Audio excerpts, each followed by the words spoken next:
Yes, ladies and gentlemen, welcome back to Anonymous Sports Talk, where today it's all about Formula One and F1 is back.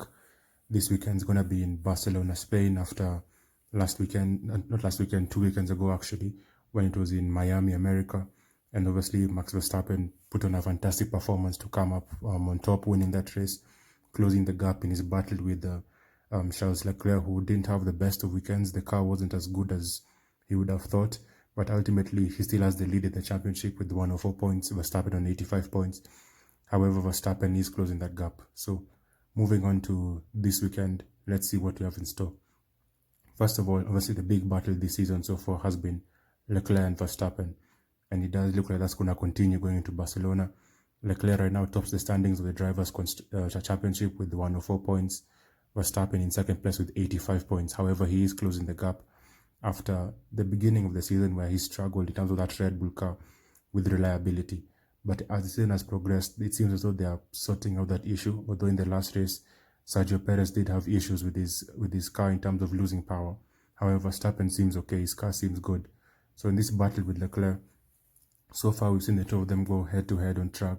It's been respectful all the way through. Both of them fantastic drivers, top drivers who are at their peak right now. I think both realize that this is a really good opportunity to win a championship, especially Leclerc, who's going for his first title, and Verstappen looking to defend his title. It's going to be interesting how the two of them go at each other this weekend in terms of that level of respect, as both drivers are now, the gap is really closing between the two of them. Still early in the season to call who's going to be the winner, but for this race as well, that's going to be another fascinating battle between Leclerc and Verstappen. But with Verstappen's form, I mean, you put your money on Verstappen. As long as the car is with him, you'd put your money for him to come out on top against Leclerc, what will be a tough battle. Now, on the other hand, we have the support drivers of both Sergio Perez and Carlos Sainz. Sergio Perez with Red Bull, right now he's third on 66 points, Carlos Sainz on 53 points. Both will be key in terms of the top two battle, because Leclerc will be hoping that Sainz can finish above Verstappen and hold Verstappen further back, whereas Verstappen will be hoping that Sergio Perez can finish above Leclerc and hold Leclerc back. Carlos Sainz had a disappointing race in Miami.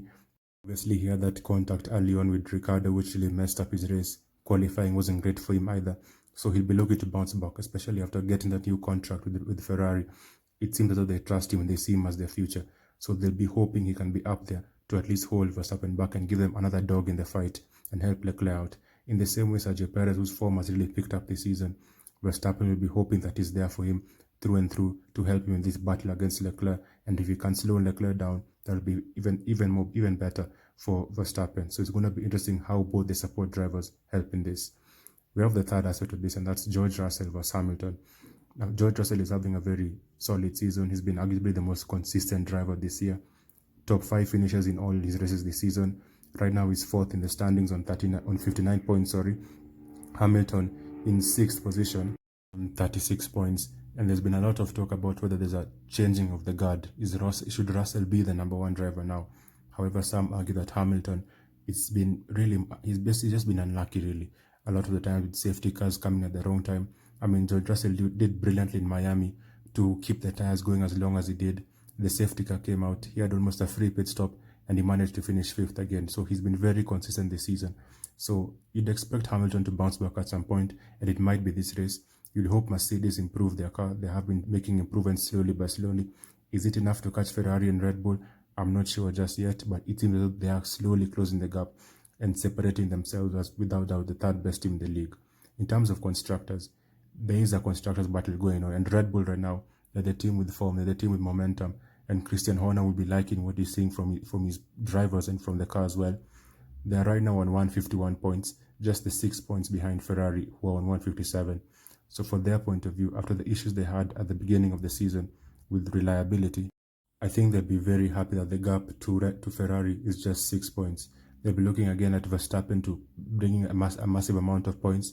Same with Sergio Perez, and this could be the chance to actually go above Ferrari in the constructors. Last season, obviously, as much as they won with Verstappen, they did finish second to Mercedes in the constructors. So it's been almost a decade since they last won it, when they had Sebastian Vettel as their number 1 driver, and they did win, I think, those 4 constructors in a row. So they'll be hoping that this weekend they can go back on top. Christian Horner, so far, they're producing a good car. They're sorting out the reliability issues, but there's still going to be a fight. It's still going to be a big challenge against the team, the constructor that's on top, and that's Matteo Binotto and Ferrari, who really, right from preseason testing in Barcelona, where they will be again this weekend, they looked really good straight from the beginning. Their casting, they seem to adjust as best really from the beginning to these new regulations. They still have more developments coming up. Binotto mentioned that Red Bull seem to be investing in the developments early on, so they're going to stop developing the car a lot earlier than Ferrari. So it looks like Ferrari are staggering their developments as the season progresses. Right now, like I mentioned, they're on top on 157 points. They've had a good start. I think Charles Leclerc has obviously been their best driver, and so they'll be hoping that Carlos Sainz starts to show a bit more confidence in the car and a bit more consistency with his results and his performances so far, so to at least help the team in their battle against Red Bull and maintain their spot as the #1 team as it stands. And again, another team that hasn't won the Constructors in a long time. They'll be hoping for a good weekend and be hoping for a massive haul of points. In addition to that, Toto Wolff and Mercedes will also be hoping for a massive haul of points. In a tough start to the season for Mercedes, not even from the season, but even at testing, they didn't look at all to have been adjusted to the new regulations, the new changes, the issue they've had with the bouncing, the porpoising of the car. Still been unable to resolve that. They seem to be the team that's struggling the most with that, together with maybe like an Aston Martin. However, they have been showing improvements. There have been positive words coming out from the Mercedes camp about taking steps forward. Their performance in Miami showed that they're, I would say, without doubt, the third best team in the Formula One right now. But that's what they want, where they want to be. These are 8-time champions consecutively, 8 times. So they want to be up there with Ferrari, with Red Bull, fighting at the top. So it's about resolving the issues they have in the car. Again, how much of a jump have they taken? Because the gap to Ferrari and Red Bull is massive.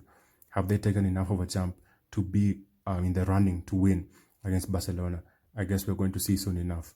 Now, in terms of how this race is going to pan out, again, I still think the top 2 teams will be Ferrari and Red Bull. In terms of who's going to come out on top, it's going to come down to, again, I think Leclerc and Verstappen. I still give Red Bull the edge because they have momentum. Verstappen's been driving brilliantly, as has his support driver, Sergio Perez. He's been putting up really good performances. Leclerc is obviously going to be in there, especially with qualifying. Ferrari have good qualifying pace, so you'd think Leclerc could get pole position, but in terms of race pace, Red Bull seem to be the team that does best. Last year, the winner was Hamilton. Is he going to be a factor in this one? Remains to be seen, but with the struggles they've had, you kind of doubt it, really. It's about more closing that gap for Mercedes at the moment. But yeah, I think I'm going to give Red Bull and Verstappen the edge. So yes, those are my thoughts on Barcelona Grand Prix. Let me know in the comments what you think. If you guys enjoyed the video, please give it a like. Please subscribe. Let me know in the comments what you think. Thank you very much.